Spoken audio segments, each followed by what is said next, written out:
Hayırlı gün, sevgilisiz, hürmetli yubilerler, kelgan qonaqlar. Bugun birida Rossiya Federatsiyasi grajdanlari Latofat Yusupovich ham Ramziya Mirhatovna Karimovlarning Salfir to'ylari rasmiylashtirildi. Hurmatli yubilerlar, qonaqlar, bayramimizni jil bilan oshib yuboraylik. Sizni qarshimizda Bular Baxtiyorov. Tebrikler insanlarımız. Sizden şaşırmayacağız motor. Kıbrıs Beyler Organizasyon Fabrikası'nın sizge şoklar, boyalar, hem iyi izgirlikler, sözler, sağlıklar. Canlıda motor hızlı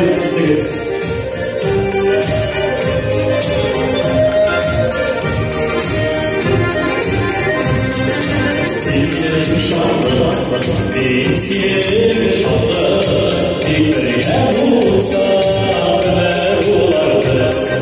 Şolay olsa dilekleri, olmasılarsa olmasılardı. Sizlerin derdi, bizlerin derdi, Yunanlarına razı taşı, yaşıgına.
Гаиләдә ир кеше йортка бирә җылылык, хатын-кыз бирә яктылык, балалар зур шатлык.